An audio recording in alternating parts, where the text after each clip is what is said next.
আসসালামু আলাইকুম ওয়া রাহমাতুল্লাহি ওয়া বারাকাতুহু। আলহামদুলিল্লাহ ওয়াসসালাতু ওয়াসসালামু আলা রাসূলিল্লাহ, আম্মা বাদ। আউযু বিল্লাহি মিনাশ শাইতানির রাজীম। বিসমিল্লাহির রহমানির রহিম।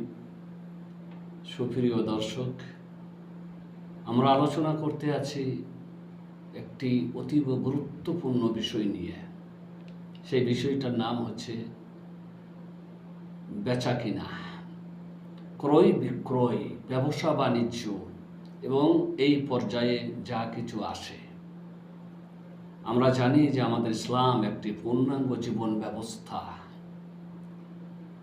মানুষের জীবনের কোনো এমন একটি দিক নেই যে সম্পর্কে ইসলাম আমাদেরকে শিক্ষা দেয়নি।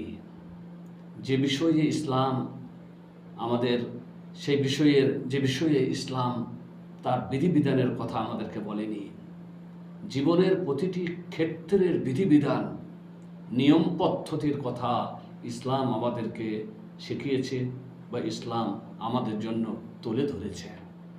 আর জীবনের একটা বড় দিক হচ্ছে ক্রয় বিক্রয়, বেচা কেনা, ব্যবসা বাণিজ্য। তা সেই বেচা কেনা কীভাবে হবে, কেমনভাবে হবে, ব্যবসা কিভাবে হবে, কোন দিকটা হারাম কোন দিকটা হালাল, কীভাবে করলে তা হালাল হবে, কিভাবে করলে হারাম হয়ে যাবে, তার খুঁটিনাটি প্রত্যেকটা জিনিস ইসলাম আমাদের জন্য তুলে ধরেছে এবং তার সঠিক বিবরণ আমাদেরকে দিয়েছে। এ পর্যন্ত আমরা প্রায় 9টি পর্ব আলোচনা করেছি। আজকে হচ্ছে 10ম পর্ব। আজকের পর্ব হচ্ছে সার্ফ সম্পর্কে। সার্ফের যদি তর্জমা করা হয়, সার্ফ মানে মুদ্রা, মানে হচ্ছে একটি মুদ্রাকে আর একটি মুদ্রা দিয়ে বিক্রি করা। এক মুদ্রাকে আর একটি মুদ্রা দিয়ে বিক্রি করা। যেমন সোনার দিনার দিয়ে রূপার দিরহাম ক্রয় করা, সোনার দিনার দিয়ে রূপার দিরহাম ক্রয় করা। এটা মানুষের জীবনে দরকার। এটা মানুষের জীবনের দরকার। কিভাবে দরকার তা আমরা আলোচনায় বর্ণনা করব ইনশাআল্লাহ তাআলা। প্রথমত, এই লেনদেন, এক মুদ্রা দিয়ে আর এক মুদ্রা নেওয়া, যাকে আমরা আমাদের ভাষাতে মানি এক্সচেঞ্জ বলতে পারি, মানে টাকা পয়সার পাল্টাপাল্টি করা, যা বিভিন্ন জায়গাতে আমরা দেখতে পাই। প্রত্যেক দেশের মুদ্রা আলাদা আলাদা। ভারতের টাকা দিয়ে বাংলাদেশের টাকা, আবার ভারতের টাকা দিয়ে সৌদি আরবের রিয়াল, আবার সৌদি আরবের রিয়াল দিয়ে ভারতের টাকা। এই যে লেনদেন, এটাও এক রকমের ক্রয় বিক্রয়, বেচা কিনা। তাই এই সম্পর্কে বলেছে ইসলাম যে এটা কি, এর বিধান কি, এর হুকুম কি। এইভাবে টাকা পয়সার লেনদেন, এক মুদ্রা দিয়ে আর এক মুদ্রার লেনদেন, এটা কি জায়েজ না জায়েজ নয়? তো বলা হচ্ছে এটা জায়েজ। কেন জায়েজ? কারণ এটাও বেচা কেনার আওতায় পড়ে। আর বেচা কেনা যে জায়েজ, এটা কোরআনে এবং হাদিসে আমাদেরকে জানানো হয়েছে, বা কোরআনে এবং হাদিসে উল্লেখ করা হয়েছে। আল্লাহ তাআলা কোরআনে বলেছেন, ওয়া আহাল্লাল্লাহুল বাই'a ওয়া হাররামার রিবা।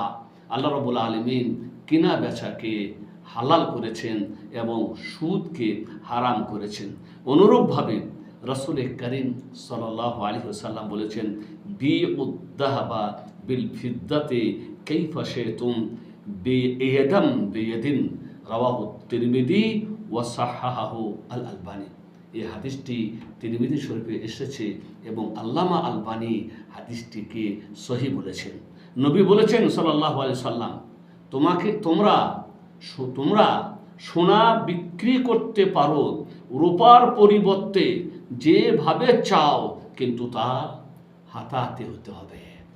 মানে সোনা দিয়ে রূপা বেশি করে নাও, যেভাবে চাও, কিন্তু হাতাহাতি। কিন্তু হাতাহাতি যদি না হয়, সোনা দিয়ে রূপা নিব, মানে এখন সোনা দিব পরে রূপা নিব, এটা সুদের পর্যায়ে চলে যাবে।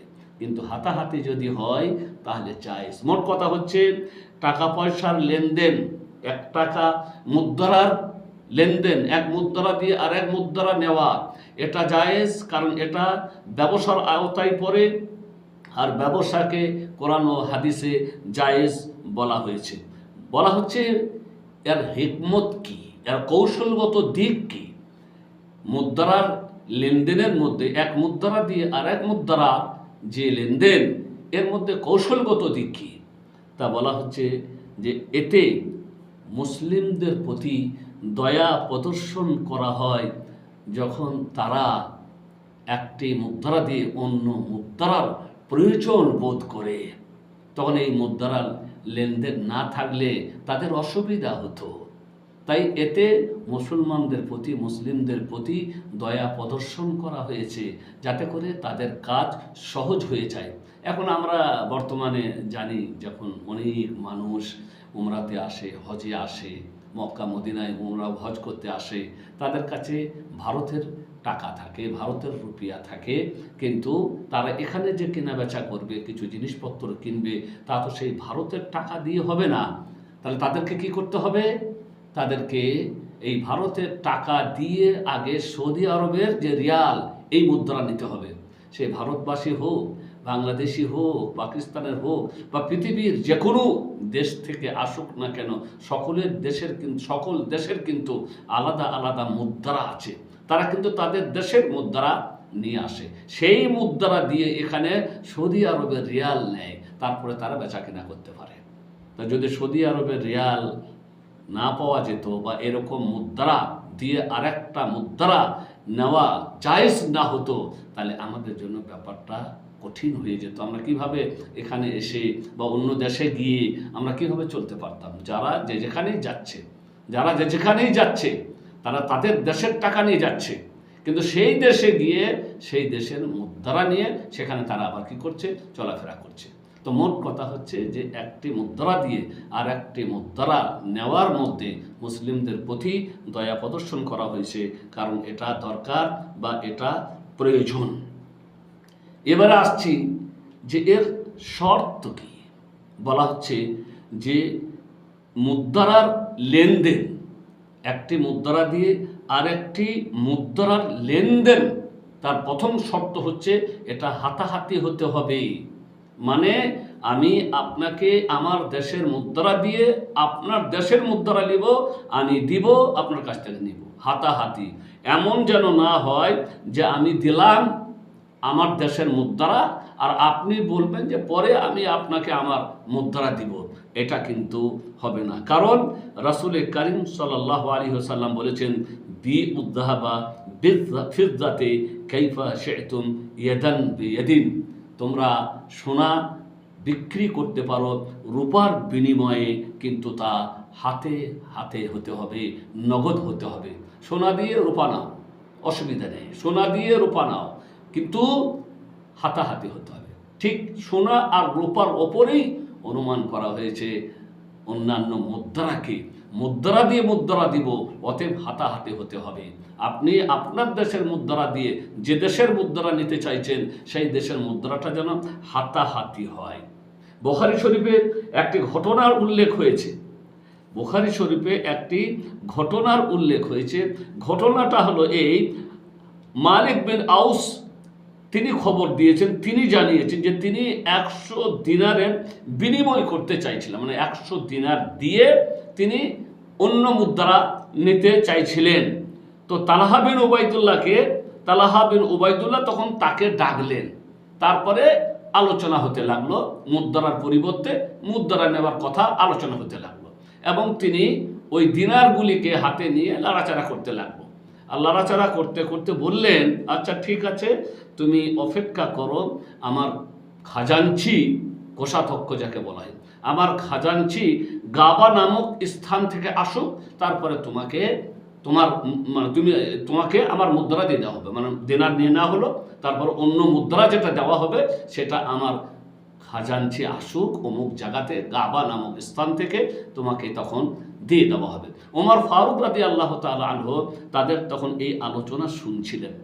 সঙ্গে সঙ্গে তখন তিনি বললেন, ওয়াল্লাহি লা তুফারিকুহু হাত্তা তাখুযা মিনহু, আল্লাহর কসম করে বলছি তুমি তার থেকে ততক্ষণ পর্যন্ত পৃথক হবে না, বিচ্ছিন্ন হবে না, যতক্ষণ না তুমি তার কাছ থেকে নিয়ে নিয়েছো।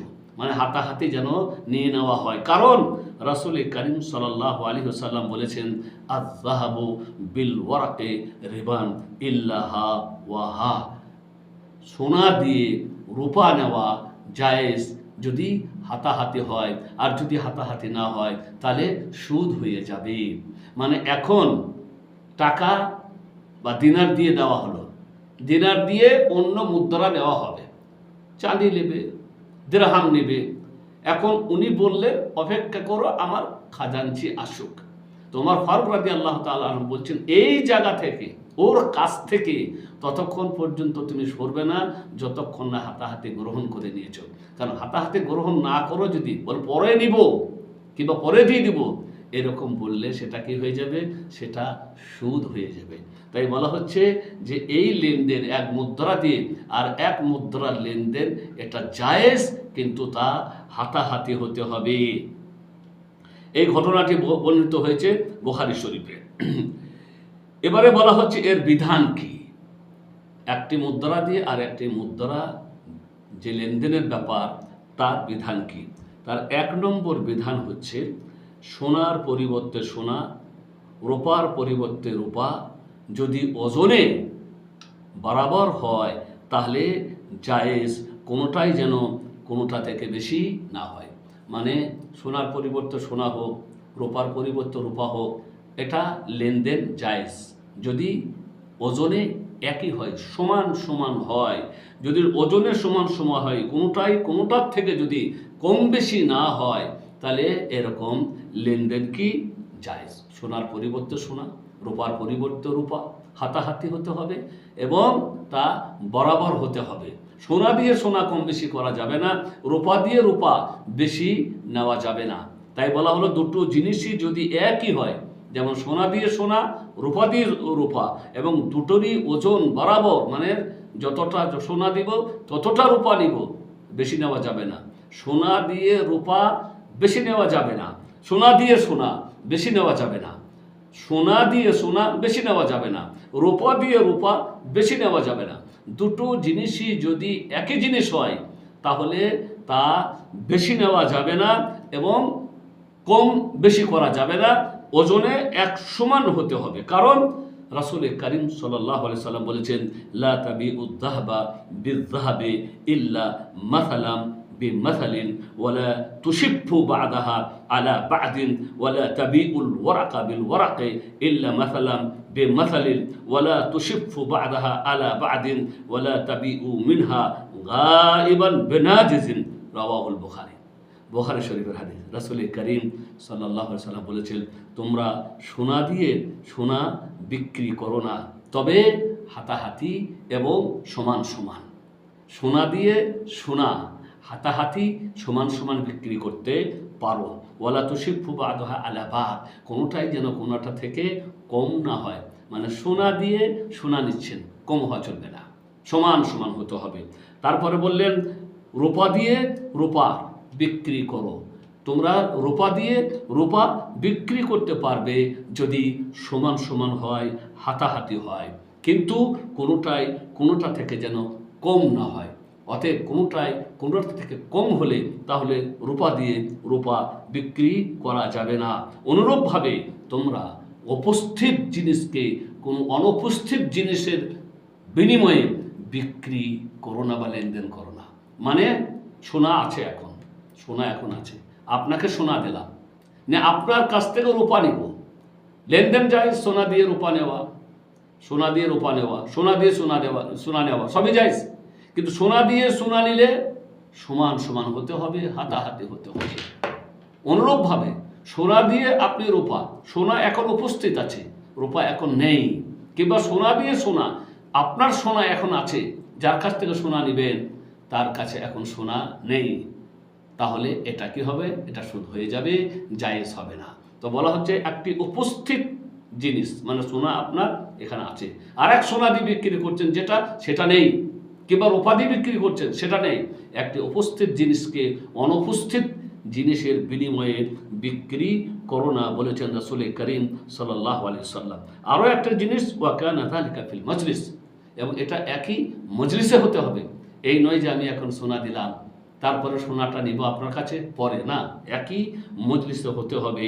কারণ রাসূল করিম সাল্লাল্লাহু আলাইহি ওয়াসাল্লাম বলেছেন, আয-যাহাবু বিয-যাহাবি রিবান ইল্লা হা ওয়া হা ওয়াল ফিদ্দাতু বিল ফিদ্দাতি রিবান ইল্লা হা ওয়া হা, মুত্তাফাকুন আলাইহি।